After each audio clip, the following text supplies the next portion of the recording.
It's been my pleasure to know many, many years. I won't say how we met. No. But we have done this a few times to good success. At least we've had fun. And it's my extreme honor to be asked to provide some background mess. Jim, as you probably know, has read for virtually every important person on the planet. He's received every important and half unimportant awards on the planet. I love his poetry. I've been extremely honored, not yet, to have a poem from him dedicated to me. So, Jim, the floor is yours. Oh my God. Well, I'm going to read my poem. All right. Thank you. It is a pleasure. We've done this many times, and I always enjoy it. But I enjoy it more when I can sit and listen to him. So, I will begin. First of all, one of the first poems. Some of you already heard me read this, but one of my first poems, David. One of my first poems was a limerick, and it went like this: There once was a man from Japan who wrote verses no one could scan. When told they were so, he said, "Yes, I know, but I like to try to get as many syllables into the last line as I possibly can." Then, I like to also say that I had read at the United Nations with all the different languages. And so my parents were immigrants from Slovakia. My first language is Slovak. And he had a favorite joke he always talked about. He'd always tell, we are children of consonants and misplaced vowels. So he tells the joke about the man who comes from Czech Republic, comes to America, and he goes to an optometrist, and the optometrist pulls out the chart and says, "Can you read the third line on the chart?" He says, "Read it, I know him." Then my mother had a great joke she always loved to say, and that was simply that about the mother cat and taking out the kitten to teach it street smarts. And when they're out there, a dog begins barking, and the mother growls back. And she says, the kitten says, "What was that all about?" He says, "It's good to know two languages." Which is what I know, English and Slovak, and a few others. And then the other one that we enjoyed always was my dad's talking about how I'm one of 13 children, first of all, you should know that. And that I was the only one that had brown hair and brown eyes. They all seemed to have blue eyes and blonde hair in the family because my mother had that.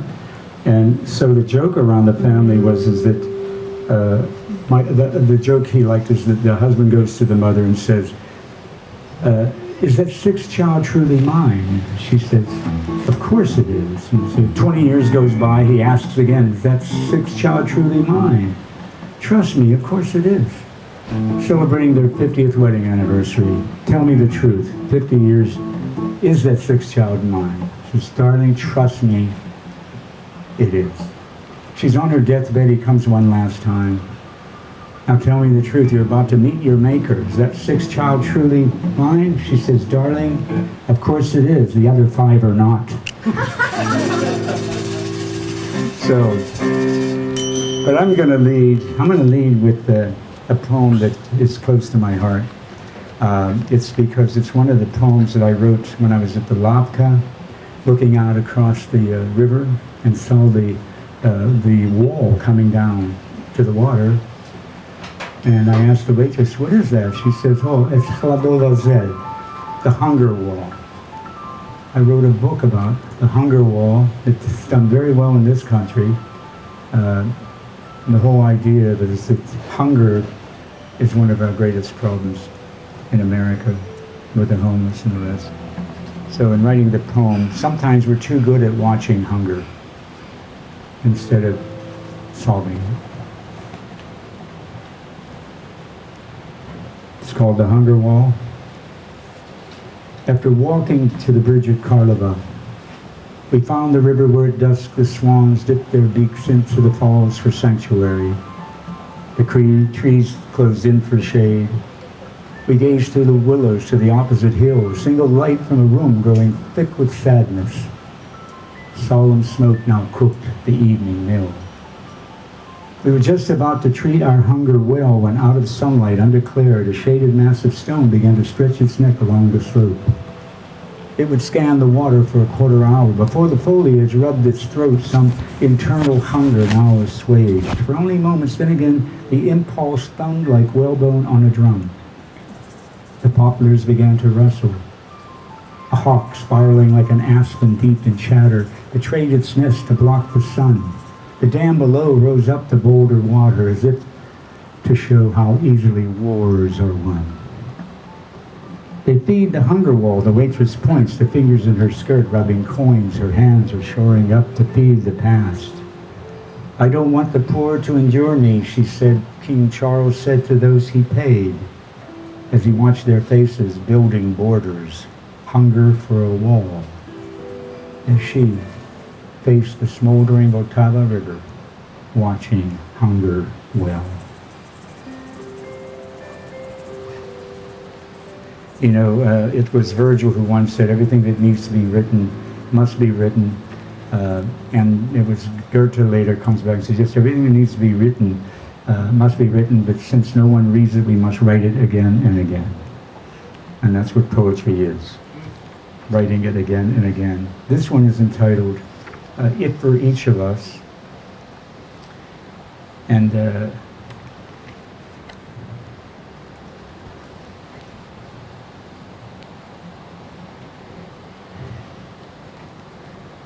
this has to do with simplicity of life. I remember coming back, I was reading in South Korea, I think it was, and I was so busy traveling and going here and doing this. I came back and I caught my son on the ground with a castle, jumping horses and soldiers into the castle, and I got down there with him and I played right with him and realized this is how life should be too, the simplicity of it. If for each of us a rope could swing us long and light across a widening trough of all that fails us in our lives, I would want to land upon the Isle of Echo, lush with repetition, green with being green in birth, and original in birth, and twice the twin a wave might dance along the scurry. I would want a canyon tall for hawks to carry long the deep tattoo of voices on the air. I would want to hear a vowel repeat in consonance with alliteration's frothy throat. And should the landing fail its footing, I would want to know what inspiration in shorter flight one syllable might repeat, as in the swash the flat stone makes to skip across the light in water. For the voice the wind gives to birch and linden. I would want the distance to all understanding to narrow just enough to fail at failure. I would want a melody of chances to learn to love again what first I dreamed, free as wonder, soft as touch, and all things simple, to care again for them as much.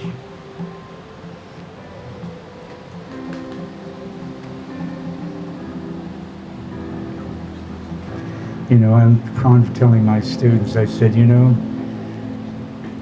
when you're writing alone at night, it's already midnight, you haven't eaten, you're starving, you're frustrated, you've worked so hard to work, you're low on money, everything is just going wrong, you're devoting your last second of emotion and language to your heart. Remember, nobody cares.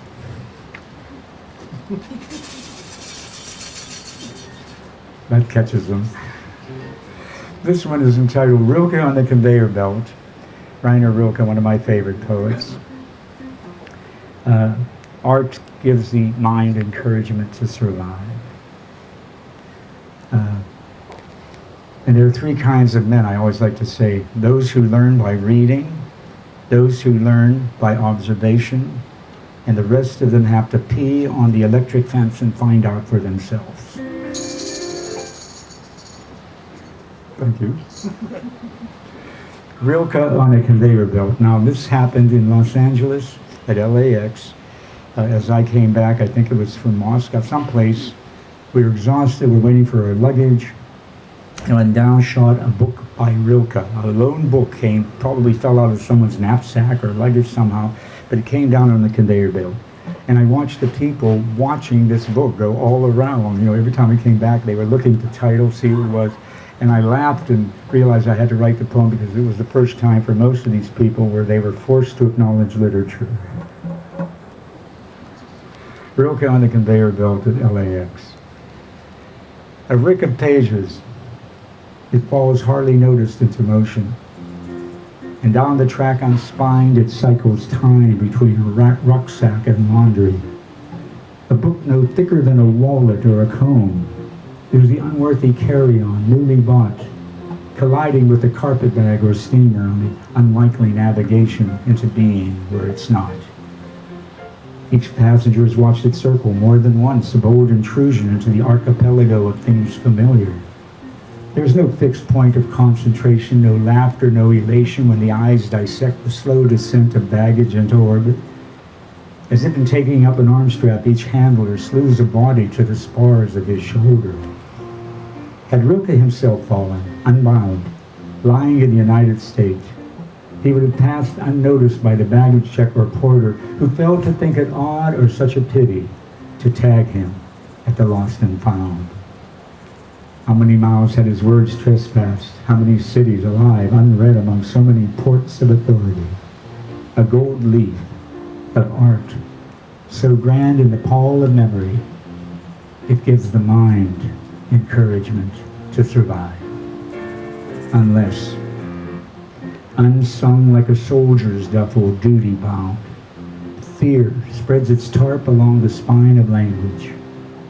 Creation can end this way, abrupt and final, like travel to the ends of the world with no intent or vision, just destination.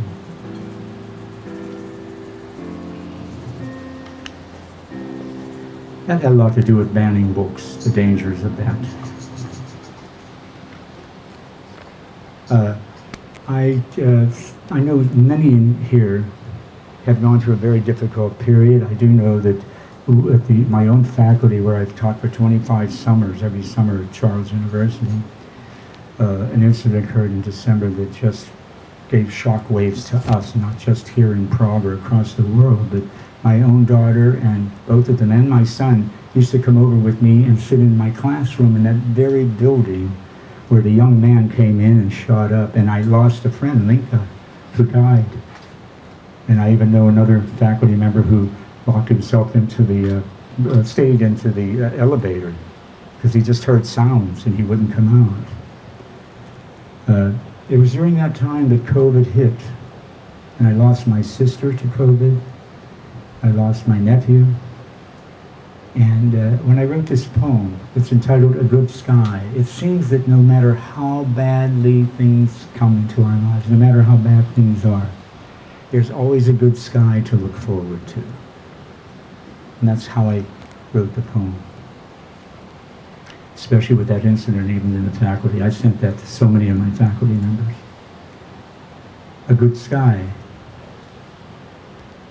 I show you a good sky. It could hold a fleet of geese above a kite, sipping in a breeze, or foliate the wind with leaves of cherrywood and hedge. It will blanket your sleep with mirrors of stars in the soft undressing of night. It will love you solely through the Venus dawn, rubbing your eyes awake the moment before the day's light hangs its spars. I show you a good sky. It will rain its reflection on your one troubled eye, the one that blinks each time a hawk rants by. I am no one's romantic. No, I'm the sky's shadow wish, writing this only to breathe its light. I show you a falling sun, passing like a lover to be near you, allowing no star or bulb on a corner lamp to possess you as you are. Look, here I am, the sky's moon down. I will shave a horizon out of peaks like none your memory will ever carve. I show you a good sky. Its broad blue ribbon will wrap its mind around your eye's imagination and tease you into smiles. Now, be patient. Celebrate your days among us and let your inspiration play a while.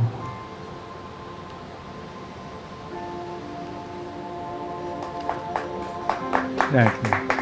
That's how I got through my worst period, it seemed. And at the same time, we had a film ready to shoot in India, in Ireland, that I had written. Remember, COVID hit Italy and Ireland very badly at the beginning, and we had a great cast: Liam Neeson, Fiona Shaw, and Brendan Coyle from Downton Abbey, and so many others, ready to go. It was about the 1916 famous Easter Rebellion in Dublin.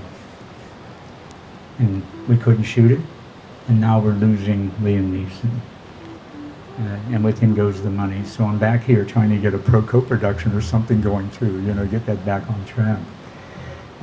This poem is a very important one to me. When Bob Dylan and I were invited to read for Gorbachev in 1985, I had read this poem and the press really jumped into it. I remember still that he was receiving such a great ovation, just like Martin deserves. Good for you. And I had to follow him on the there were about 10,000 people. I had to follow him. And at the very last moment, I realized, wait a minute, I know a little Russian. For my Ph.D., I had to study 2 languages to pass. So I got up there immediately, and I said, "Mój matka i otec narodzili w Sydnina I Czechoslovakia, Slovakia." Yevgeny Yevtushenko, my translator, on narodzil Zima Junction, mój brat, he is my brother. The place went crazy. But not just that, the press did too. They always interviewed me and not Dylan. I felt very strange about it. And then his son came over, celebrated his 16th birthday, and he gave him his poem as a gift. It made Amazon's best 100 poems. I'm very proud of it. It's about the homeless. It's called The Tent People of Beverly Hills. And when I read it for Havel, and I think for Klaus even here at one point, I remember, and in Moscow, I remember a woman coming up, a young girl coming up and said, because I have the image of Rimbaud, the poet, R-I-M-B-E-A-U-D, she heard Rambo, so she said, "I loved your poem about Sylvester Stallone." I had no idea what she was talking about. So I realized, oh God, Rambo. So I have to watch how I say it in this poem. It's called The Tent People of Beverly Hills. Faceless on the boulevard of mirrors, north along the flats of Rodeo Drive, stripped bald-head mannequins. They come treading on the theaters of high fashion, tents on their backs, and on their cheeks the beach black tar of tasteless chic. As if to dress were not enough, we would have them wash our backhands slap from their Rimbaud faces. And all through their supple stick-lash wands of their eyes, all through the wind whiskers of fishbone and sour cream, curdled by fame, they see along the deli box bins and fruit stalls of Wilshire Boulevard the world in the room of their small walk space. They are never certain whether they are merely asked to fill a role like memory in some thoughtful dream of place, or live always short of major in some dying minor sort of way. As if to live were time enough, we would have them end beyond our means. Hours long they scrabble onto walls and mirrors the words they would like to leave us. The haunted prints of thought balls drifting out of mind's possession like nostalgia or grief. The world has lost its pace. There are no hobo kings or pioneers late to live by. When they lie above the windy steam of sword grates, dreams still and all mind gone, they warm their bodied holes to sleep. They wake to be awake. In the dreams of many who never took the road to gypsy sorrow, breathing is enough. It is a mistake to feel themselves alone, to fill their sky holes up with darkness. There's never been a need for crying, the dying always say. Once we move within the final inch of breath, there is no other. There are 1,000,000 tenths in the universe with holes we mistake for stars.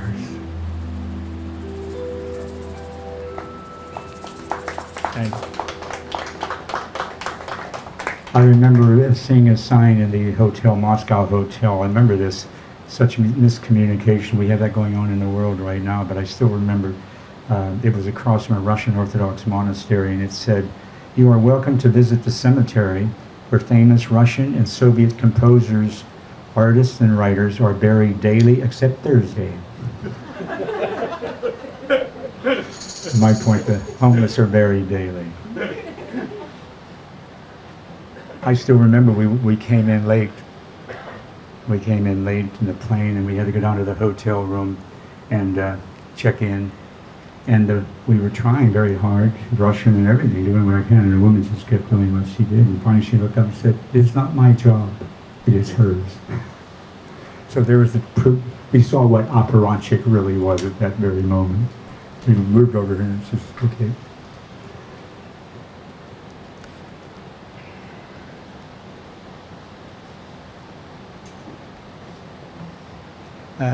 I should read, there are many writers here. My own writers and students are back that I've seen and known for years.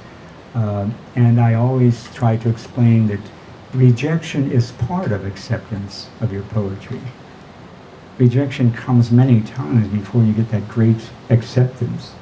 I've got a great poet right over here, Martin Palush, former Czech ambassador to the UN and former Czech ambassador to the United States.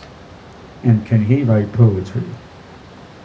He got published recently in a very important journal in India, in Nepal. Here's a Japanese rejection letter I received once. This was from Japan. You all hope you get this one. It read, "We have read your work with inexpressible pleasure. We swear on the sacred memory of our ancestors that we have never before encountered such a masterpiece. If we publish your admirable work, His Majesty the Emperor will undoubtedly insist on it being a model for all future writing and will forbid our publishing any work inferior to yours. Since talents like yours emerge only once in every 1,000 years, this would put us out of business. And we must therefore refuse your divine work and deposit it at your feet, trembling at the thought of the severe judgment we shall receive from future generations for failing to include in our pages work of such sheer genius." I wanted to get rejected just to have this letter. All right. This is entitled Hitchhiking to the Arctic. Flannery O'Connor, a great writer, once was asked if what do you think? Do you think universities stifle writers? And she said, "In my opinion, they don't. Many a bestseller could have been prevented by a good teacher." So we all have a distance to go.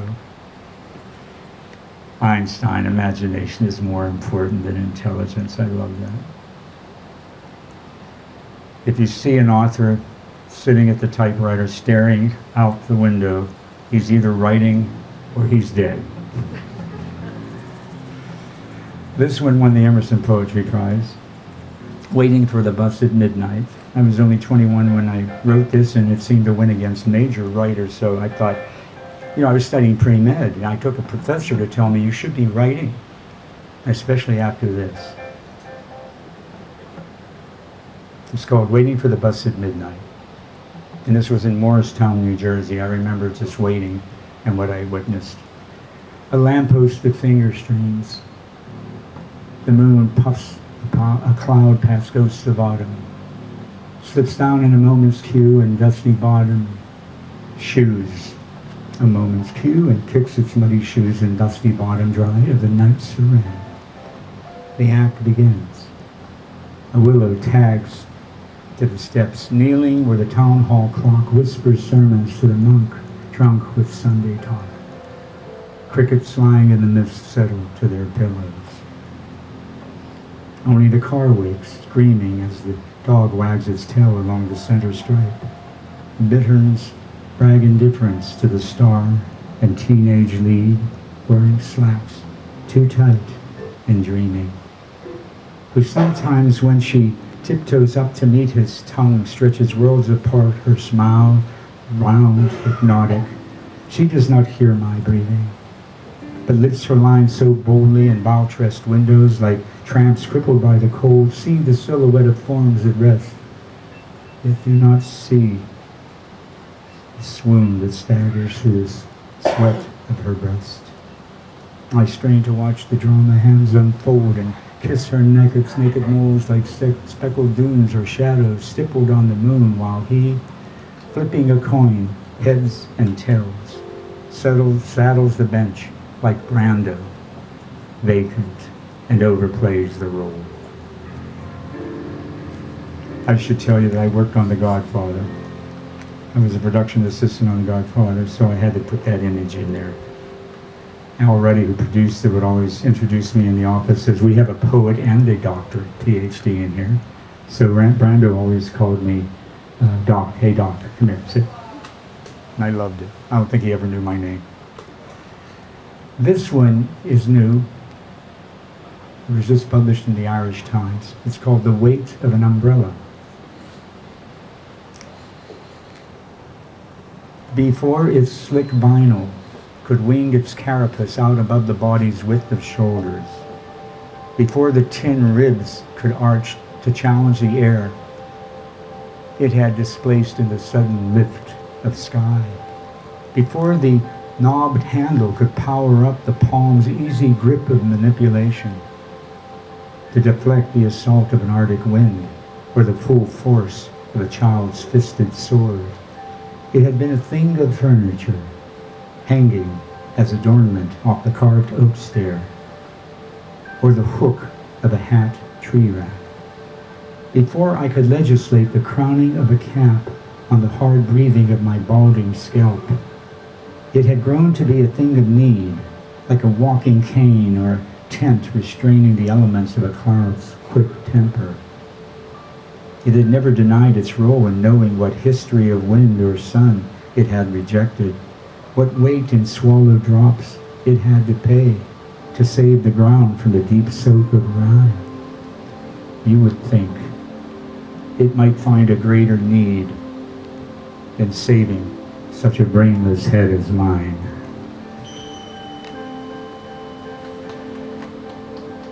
Okay, now I'd like to take a little break. I want him to take off a little bit of his music. Would you do that? I got just several other poems, but I want to hear him now.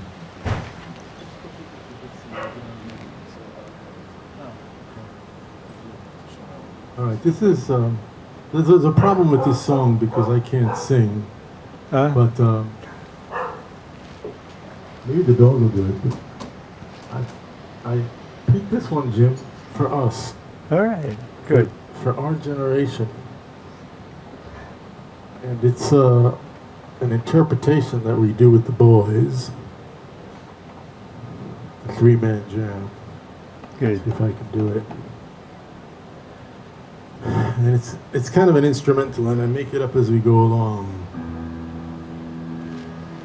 But you'll know it.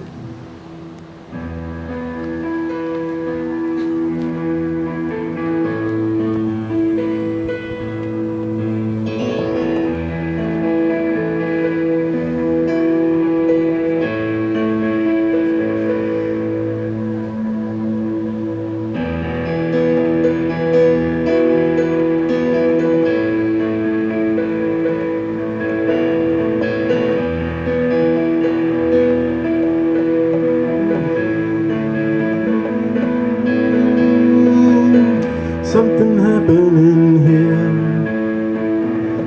What it isn't exactly clear. There's a man with a gun over there. Tell me, I got to beware. Singing, stop, children, what's that sound? Everybody look what's going down.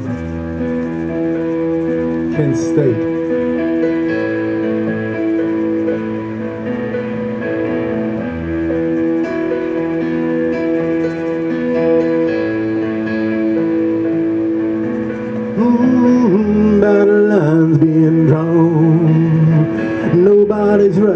if everybody's wrong and young people speaking their minds?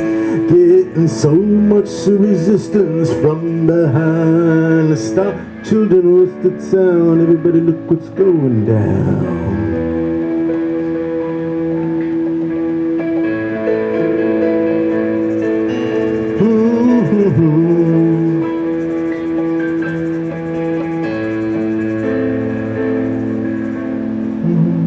What a field day for the heat, and 1,000 people in the streets singing songs and carrying signs saying hooray for our side.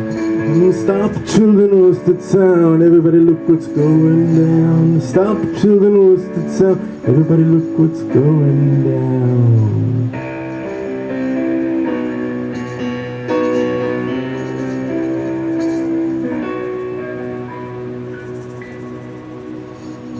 Paranoia strikes deep into your life, it will creep. It starts when you're always afraid. Step out of line, the man come and take you away. Stop children, what's that sound? Everybody look what's going down. Stop children, what's that sound? Everybody look what's going down. Stop children, what's that sound? Everybody look what's going down.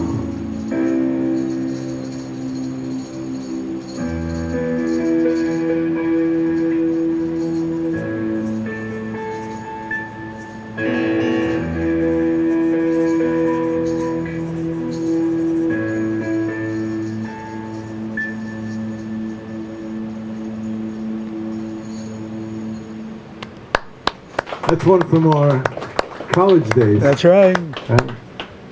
It gave me an FBI agent. Right. I had my own. That takes us way back. That's Kent right. State, Yeah. National Guard. How many students did they kill?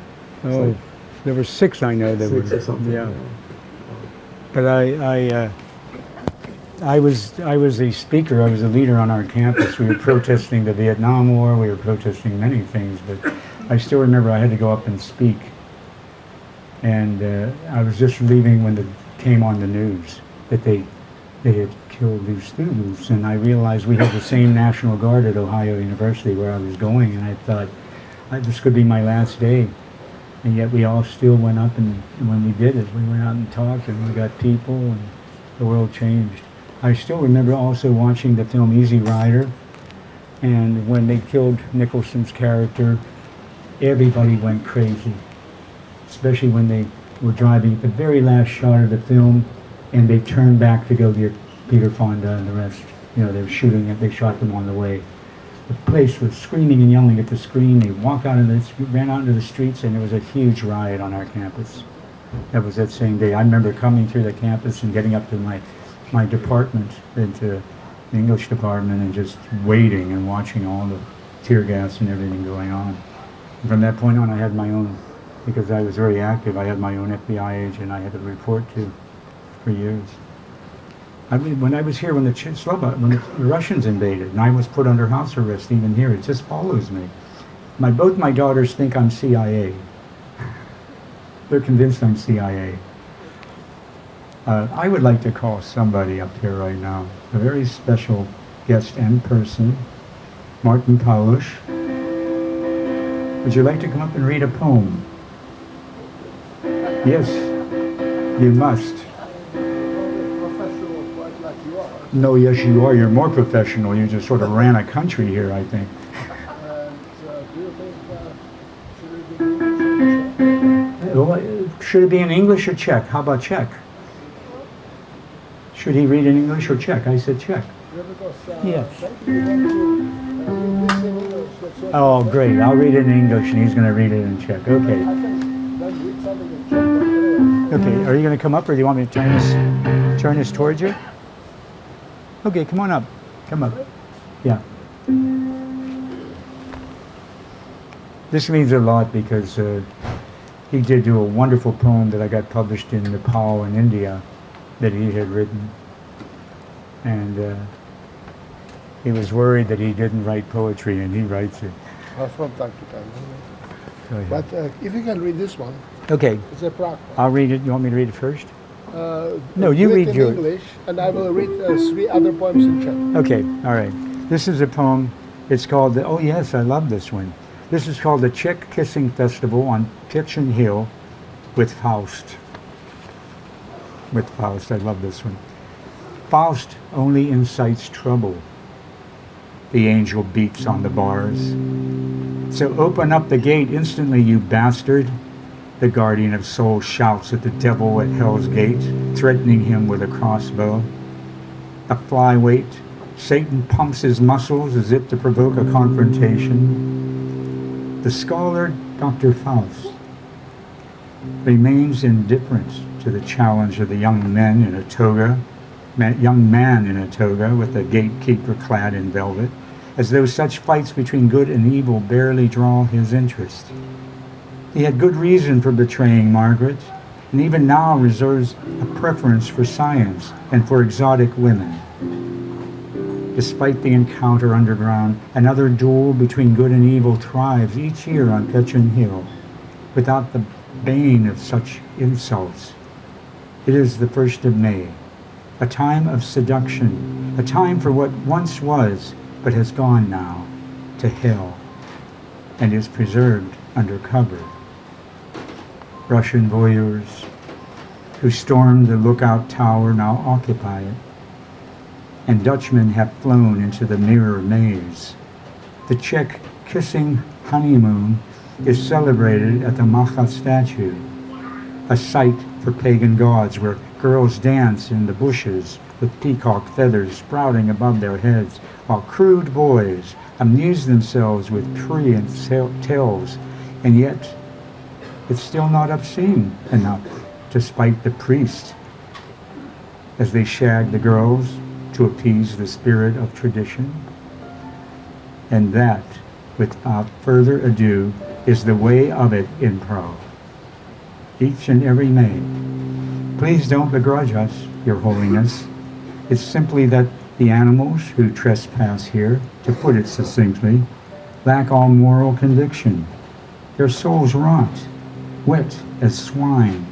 As the poet Zajicek once said, they are, in spring especially, overwrought by passion. It go on. There's more on the back. I'm very sorry. Finish it.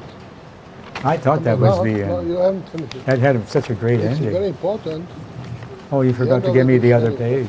And then I will read. Here it is, the end. Okay, so there's one more stanza. I'm very sorry, but that was a good ending, I thought. The teacher in me, I'm sorry. Please forgive them all, my Lord, so that flames will not consume them. They hardly could. The night wolves howl and sneer. They will, more likely, be overgrown with moss and suffocating by age, peacefully moot in hell.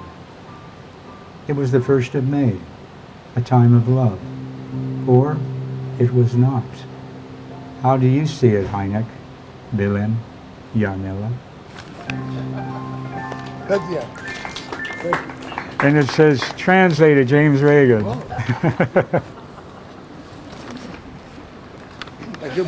Możesz teraz. Dobra. I'm sorry, are there some people here? This is the ambassador of the world, right here. I'm sorry. I need to repeat once more. Into the microphone, I please. am not a poet.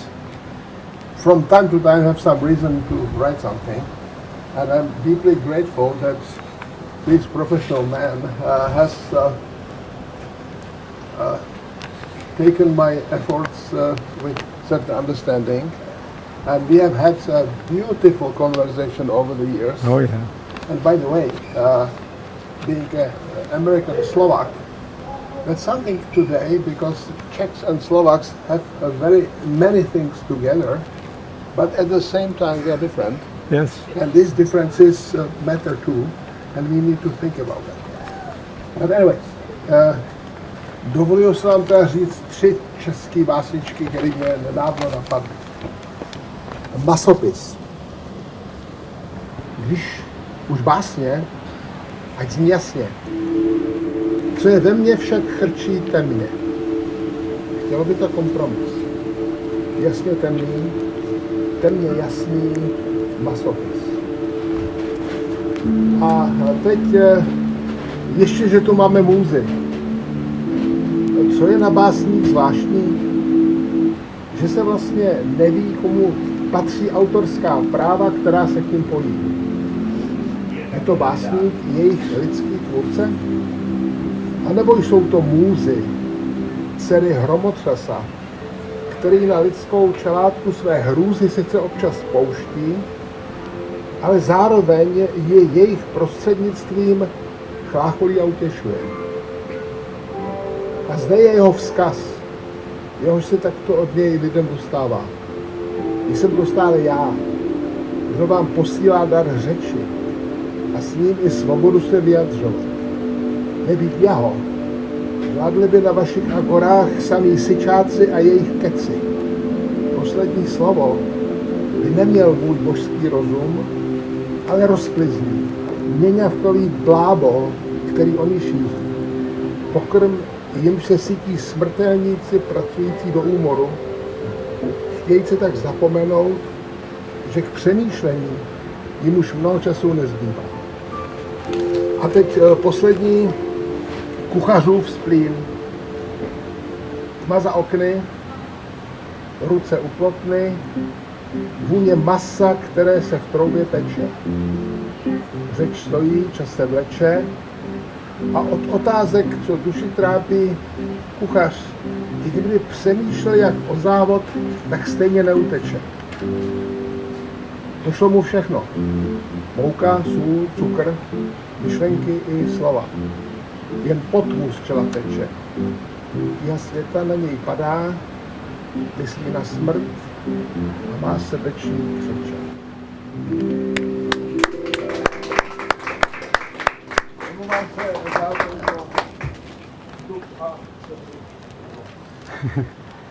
Oh, he sounded like a real Slovak there. All right. I have about, I think, 3 more, and then we're going to finish strong with him, with Martin. This one here is, let me see.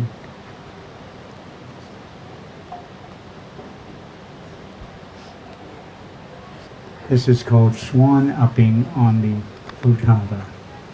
Back in England, they have that where they have to count all and mark all the different swans for the Queen.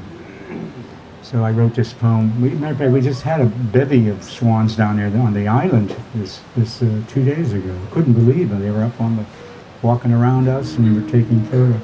Anyway, Swan Upping on the Vltava. The swans gather each Sunday like choir acolytes, arching white beneath the iron-stone locks of the Charles Bridge, as if the barge passing with its tourist crew of markers had drawn them in to ride its sifting waves, or their wings play against the willowed shade had promised them a painter's paradise. Perhaps my eyes alone directed them here, for the comfort of clouds low along the Prague skyscape, seducing them to stake a fire in the dark. Their flight now lights the heart of the Vltava River, giving the sun its cue for lying down to see the Petrin Hill, giving me the eye to stare across the wide grove of thistles to count each swan with history's mark of becoming heir to the hobble flock. They swill their way along the spires of Tlachani, reflected from the clock tower walls, and seeing their immortal glide rise and fall like snow sweeping out the stains of autumn, I watch their slow turn on the Vltava, winding to where all vision fails, and knowing how, in my shoes' feeble lift of walking on ground, one sole leathers thin without the other, I would want to round a bend or scale a castle hill to to free my nature. How each step, like a swan's flight, must dream a continent to hurdle, not by force of habit, but force of will, to soar as high as the black mute swan, freed from the reign of all things distinguished by extinction.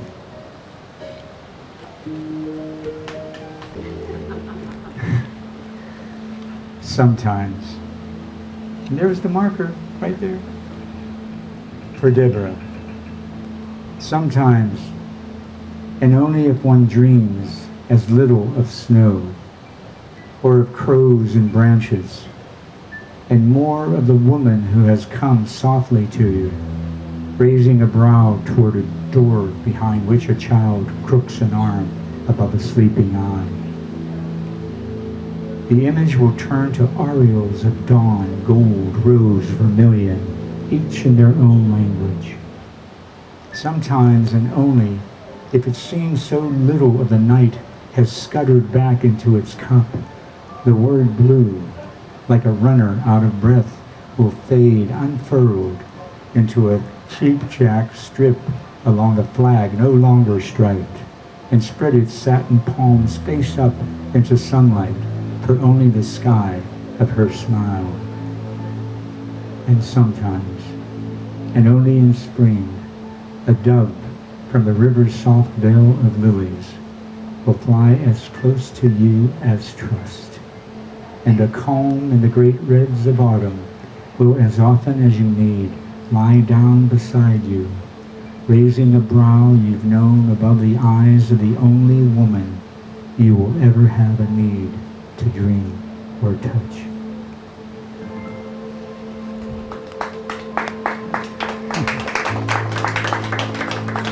That's for Deborah. Isn't it great to have him doing this background? It makes such a difference. I'm just rhythm right with him. Thank you very much. Oh, we're making it up. Yeah, okay. Now, this is the last poem. It's called The Astonishment of Living, and I dedicate this to all of you, because that's just how I feel about life, the astonishment of living.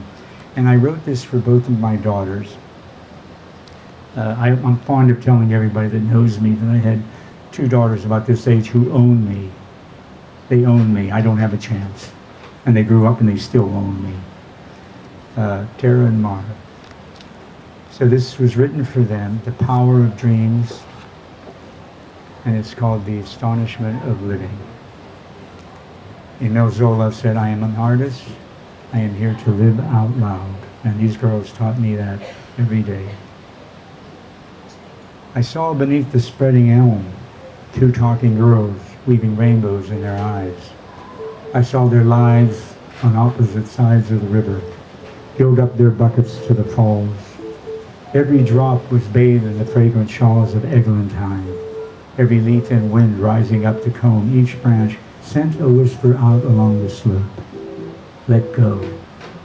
Let go of the breath and rain in every strand of light and fog. Let go of the tongue's crow until it sings along with rust and until it sings along with rocks and runnels as if they were divine. Let go of the humored sky and earth. Let go the horizon in between. Lose all the sunlit undulations of the season's wheat and sing. Sing out to seeds, to grass, to all that breathes into the pores of stones. Let go the sovereign moons of space, the celestial laws of aureoles, breathing out a planet and pulsing out its days. And where the stars ignite in showers, let them fall.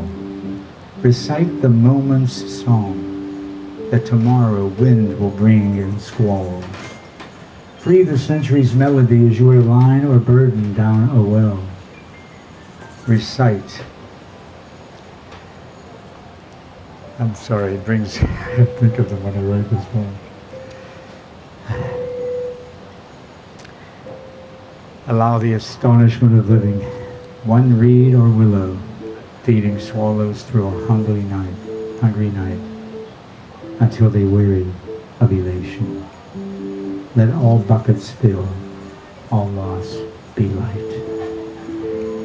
I saw two talking girls weaving rainbows in their eyes. and daughtering in me their dreams, I grew, astonished by all conception, by the frail grandeur of life. Thank you very much for coming and listening to this wonderful man here. He's going to finish it off. I think you should. Well, for all of us, you still have to do an encore. You're not going to get off that easy. Sorry. Get something ready. This is a song by... there are people who influence musicians who we don't know, and one of them is Leonard Cohen. That's right. By the way, we have another great musician in the room here. He's hiding in the corner. It's George Collins. He's behind you. And George has got his own thing going. He's got great songs on a great album. George, you want to give me a contact for your website or something so I can tell the folks while you're here? Thank you, Martin. It's Yep. just www.georgecollinsband.com. That's simple. And we have a terrible sound system here, but this is a song by Leonard Cohen. And the one thing Leonard Cohen and I had in common is that neither one of us can sing. We can just go and Leonard wrote an amazing album, I think a couple of weeks before he died, and it was essentially his eulogy. And he wrote a couple of amazing songs, and this is one of them.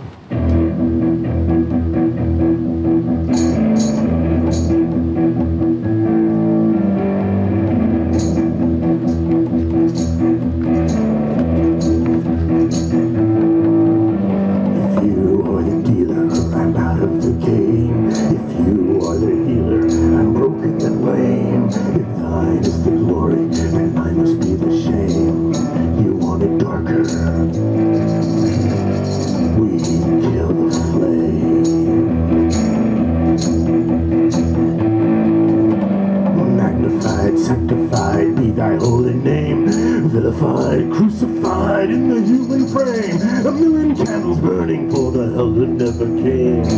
You want it darker.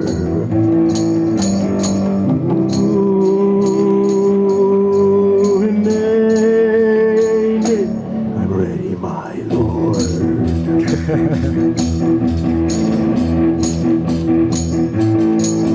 There's a lover in the story, but the story's the same. A lullaby for suffering and a paradox to blame. It's written in the scriptures, it's not some idle claim. You want it darker. We kill the flame. They're lining up the prisoners, the guards taking aim. I struggled with some demons, they were middle class and tame. I didn't know I had permission to murder and to maim. You want it darker. Ooh, nay, I'm ready, my lord.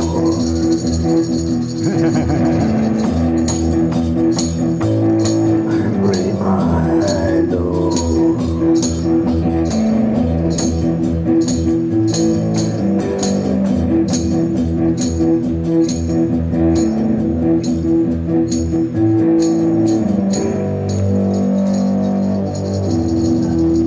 There we go. Leonard Cohen. I got the growl down at least. And give an applause for his accompaniment with Philip Philip. Stransky, yes. Philip right over here. And all sorts of percussion too. All right, so he wants me Okay, to do absolutely, one last. one more. Yeah, no, the This is star it. has to go out. Okay, well, this was something sent to me, and I should read it. I like reading this. It's called A Pair of Gloves. So please pay close attention to it. A pair of gloves. A young man wanted to buy his sweetheart a gift for her birthday. He decided to buy her a pair of gloves. The next day, he and his sister went to a shop to purchase them. While he bought the gloves, his sister purchased some panties. In the delivery, the packages got mixed. and his sister received the gloves while his sweetheart received the panties. Without examining the contents, he sent the package with this note to his sweetheart. Dearest, just a small gift to let you know I didn't forget your birthday. I was going to get a pair of long ones with buttons, but my sister said the short ones are now in style. The lady in the shop showed me a pair she'd been wearing for 3 weeks, and they were hardly soiled. I had her try a few pairs on for me, and she looked very charming in them. I imagine that many other men will see these long before I do again. How I wished I could be there to put them on you the first time you wear them. They were selected because I noticed you are not in the habit of wearing them when we go out during the evening. The ladies said they were wearing these unbuttoned and hanging this year. Love, Tom. Just think how many times I will be kissing the back of them. Hey, James Ragan.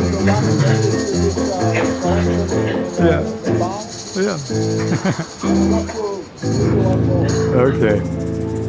Thank you for coming. No, one more. Oh no. Short He's poem. going to do one more. Yeah. We're getting fired up now. English version. Okay, English good. version. No, I will read it in Czech. Okay. Because The English version read in Czech. ruka.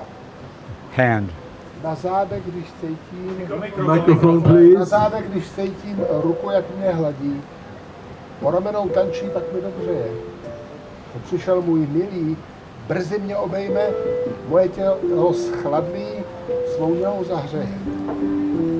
Po rozpálení kůži klouže ruka dolů, schodištěm z obratu zastoupá nahoru. Výstupem unavená uléhá na lopatku, čekám, co bude dál bez nových parů. Náhle se ruka vstyčí a najednou je jiná. Prsty se odrazí a skočí na polštář. V šoku na ní civím, můj milý, kam se schoval? Vždyť říkal si, že přijdeš a nebýval si lhář. Na polštáře ruka, co nikomu nepatří. Hlava se mi točí, mám pohled zběsilý. Na mým psacím stole skuteční oznámení. Text 14 dní je starý. Prejs umřel, můj milý. Trošku horor. This was published in Prague magazine in India, in Nepal. That poem, Hand. For those of you who are interested in books, they're here for you. And also I'll be reading on Saturday at the Globe bookstore. I think 7 o'clock there, if you hadn't had enough of this already. But thank you for coming. Thank Martin also for arranging, and Philip for just arranging the venue for us to get us all here together. But we love doing this every time I come over. So thank you, Martin. Thank you, James, and thank you all for coming and for finding it and making your way down into Prague's truest and best underground club. And we hope to see you soon. James and I will be doing this at least once a year, God willing, right? If I can get over here. Right, if you can't, I'll If my FBI agent lets me. If you can't, I'll what is the word, stow away on the Queen Mary and There I'll you pop up go. somewhere in the middle of the Atlantic. There you are. So thank you again, everybody. Good evening, and God bless. As for you all, thank you for coming.